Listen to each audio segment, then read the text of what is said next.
દાજીભાઈ ગોહિલ, ગામ માથા, તાલુકો હળવદ, જિલ્લા મોરબીથી બોલું છું.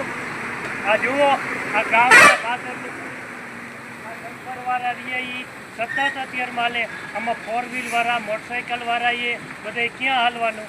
રોડ અડધો રોડ ખોદી નાખેલો પડ્યો છે 6 મહિનાથી. 6 મહિના થયા અને હજી રોડ પાછળનો હમો કરતા નથી.